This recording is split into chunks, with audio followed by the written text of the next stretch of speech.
Welcome, Leo, to my channel, Mending Tree Tarot. This is a general reading for the month of July.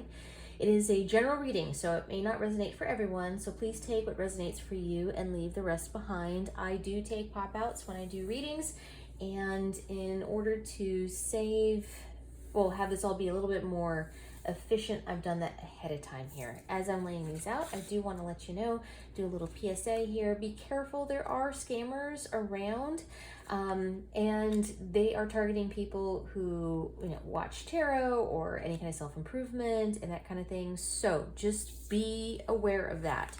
There is I do not have a social media account that's linked to this channel, so I will never reach out to you asking you if you want a personal reading. I will never do that. So yes, and I'm not going to ask for money for doing that in that way at all. I do have a donation link down below, but that's just donation. That's not asking for money for services, nor me reaching out to you for that. Anyway, that being said, moving on to your reading, we have Wisdom of the Oracle for the Oracle cards by Colette Baron-Reid, and then we also have Edgar Allan Poe Tarot. I'm going to start here. You have an interesting reading, Leo. So you have To the Sea. This is in your most recent past position here. So this is talking about being in the flow and knowing that you have everything that you need in order to move forward, that the universe is kind of working with you. You have all the skills. There's nothing really more that you need to collect. It's more about just being in the flow and going with the current of life. And this is what you have been doing, is what it's saying, okay? And then in your most current position, in the present moment, we have number 45, Time to Go, and Thinker. What I find interesting is that they're consecutive cards together and really kind of having to do the same thing, that something has happened already, like you've come to a conclusion of a situation, a lesson, some kind of cycle has ended for you. And this is about taking stock and really kind of contemplating about what you've been through, what you've learned, what you've taken from it, and also about coming up with strategies in order to move forward, in order to think, but also thinking and putting a direction into what it is that you want to accomplish, right, from that point. So kind of giving a trigger to the universe about what it is that you want to do next. And so it recommends doing a lot of writing in order to help kind of put that into action and kind of planning out your days. It does kind of ask you to do that. But ultimately, this is about your whole reading, although very, very good, I am going to say that, very good, is a lot about reflection for you, okay? So your near future card is great. You have happy. So not only doesn't mean that like all your dreams are going to come true or anything. It's not necessarily what this card means, but it does mean that you are going to be feeling happy. You are going to be feeling gratitude, and as you feel gratitude, you get more of what it is that you're feeling. You attract what you put out there, right? So as things are coming to you, you're going to be happy, you're going to be grateful for, and this can be for actual, wealth, monetary abundance, but this can just be taking stock of what is working for you, what's working well in your life, and that as you are becoming aware of all that is really good, more good ends up coming as a result of that. So keep that gratitude train going, Leo, is what I'm saying, okay? So then for your tarot, you have the Hermit, the Ten of Cups, Four of Wands, Six of Wands, Five of Wands in reverse, and then you have the Two of Swords and the Moon. You got an extra card there. So in the most recent past position, you have the Hermit and the Ten of Cups. So again, like I said, your reading, although really great, is a lot about asking you to like go within. So the Hermit is about self-reflection, kind of going inside yourself, looking at you. And the Ten of Cups, again, is you can see with her in particular, it really is about like reflection, inner looking within. But this can be emotional contentment, and this can be with family. Normally means happy family, happy home. It can be like a marriage card. Also, I do want to point out for the Ten of Cups and the Four of Wands, these are both considered to be marriage cards. So you may have either recently met somebody that you are going to marry. That is one thing, or that you have recently got married, or this can also, it doesn't have to be necessarily a relationship. This can be about you and your relationship with yourself and your actual family, right? So it can be that things have been working well within your family unit, if you will, and that you're feeling really emotionally contented at the fairly recently, but at the same time, kind of just more an inward look of looking at things, which, you know, brings perfect recipe for gratitude, I will say that. So in your current position, you have the Four of Wands and you have the Six of Wands. So Four of Wands, like I said, can be like the halfway to marriage card. It's a card of celebration, also about support and family support. That's the other thing that I want to say there. So like the alternative things people don't often look at is that this has to do with family support as well. And you have happy home, happy family card here. So it's appearing, and Six of Wands is the card of victory, like outer victory. So it looks like right now things are kind of jiving for you. Things are working in your favor. Relationships are going well. You may be feeling kind of a turn of luck, perhaps. All right. But it also can be as a result of having let something else go in the past, that really you're kind of like on the upswing of having finished a cycle and starting a new one, right? So it's new and it's exciting and all of that. Okay. So in your near future position, if I can pick up the card, we have the Five of Wands, the Two of Swords, and the Moon. So these cards together, same thing. It keeps on saying the same message. I can't get say that enough. I'm sorry. But the Five of Wands in reverse is actually about, in the upright, it's about competition, conflict, fighting, training, all those kinds of things. In the reverse, it's about mending and healing and forgiveness. And so it could be with the Two of Swords, which is also like weighing options, being introspective, being indecisive or not taking action. And then the Moon, which is also kind of, waiting, not taking action, information yet to be revealed, kind of like a wealth of emotion that's underneath the surface and all of that. It really all speaks to, again, it looks like you're doing a lot of inner work here, Leo. That's actually what it looks like. It looks like things have happened and you've been feeling, and you're going to be feeling gratitude and great and wonderful. And it really looks like you're going to be doing a lot of internal healing, which is going to be a really, really good thing.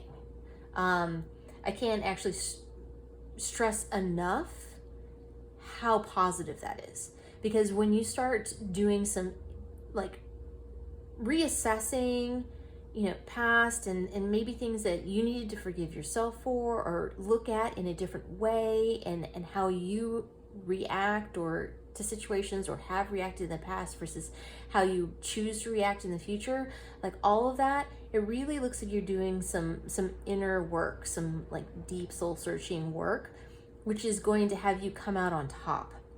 It's only going to be a beneficial thing for you, because then you're going to become the person you want to be, the person you choose to be, Leo. So it's actually a really, really good thing. So it looks like you are starting a new cycle in your life, which is going to lead to a lot of personal growth in the best way possible.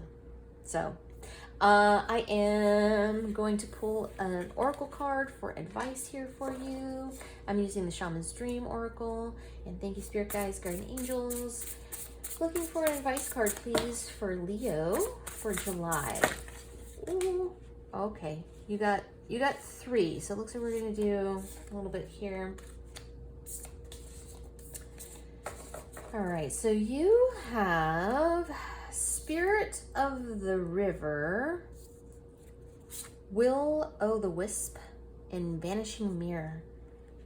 There's a lot of blue here. Okay, anyway, sorry, just side note. For these, I do read from the book, so in case there's messages that I don't want to miss here for you, okay? Especially when it comes to advice. Spirit of the River. Movement toward adventure, addiction to problems, allowing and trusting the current. The spirit of the river invites you to step into the flow, to stop swimming against or avoiding the current. Allow the waters to carry you downstream, away from the eddies and whirlpools. It's time to heed the call of a new adventure waiting for you. Stop working on the problem for a while.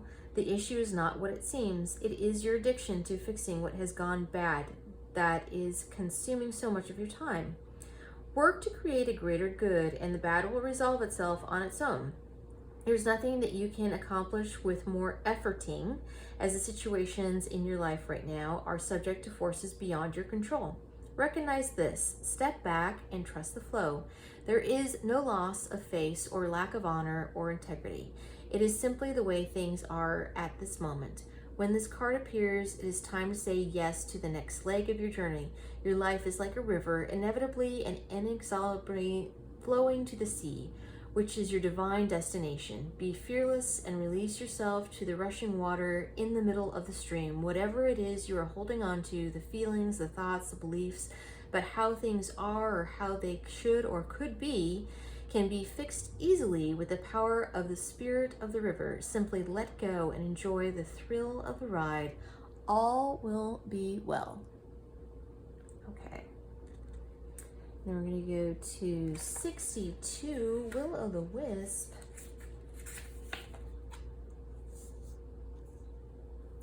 All right. Treasures hidden in the shadows, the great mystery, Epiphany. Will-O-the-Wisp hovers in her luminescent glory above the twilight moors of your life, whispering for you to step into the fog, into the mystery, the unknown.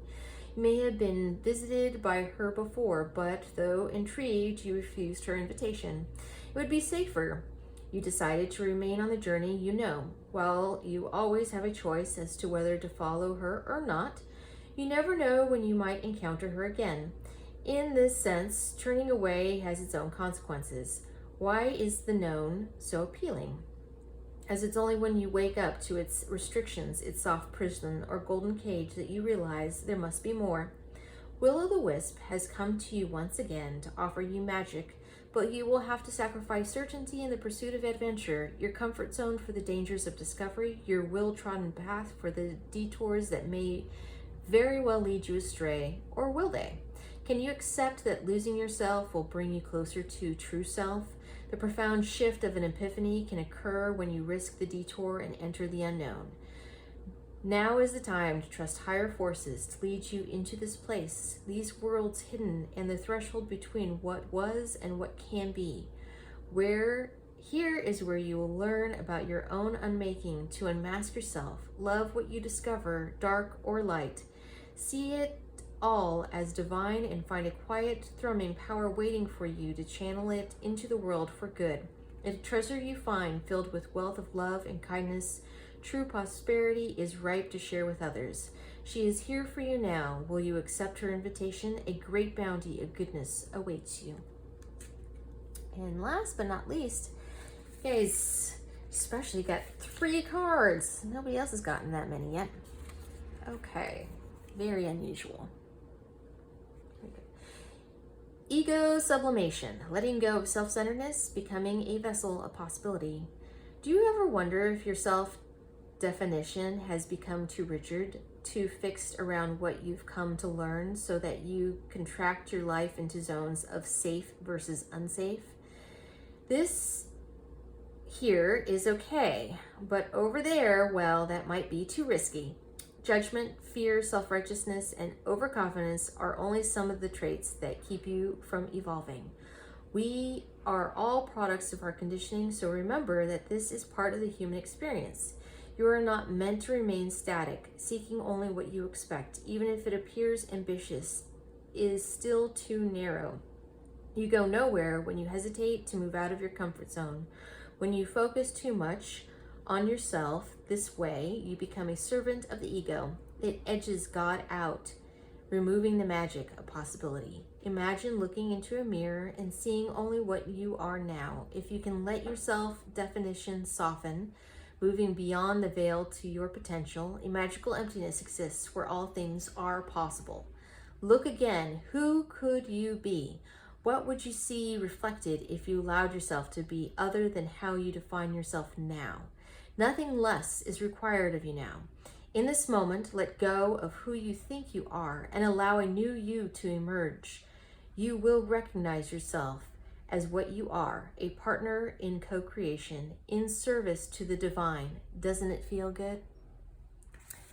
All right, Leo, I am going to leave it there for you. Thank you so much for joining me here today. I am truly grateful. And for more clarification, check out your sun, moon, and rising signs, and there will be a pick a pile reading for the month as well. If you like what I do, please like and subscribe. It helps others to find the channel, and it lets me know it resonates with you. Down below, you should find a link for tips and donations if you choose to support the channel in that way. It is not expected, but genuinely appreciated if you decide to. Thank you so much, Leo, and I will see you next time.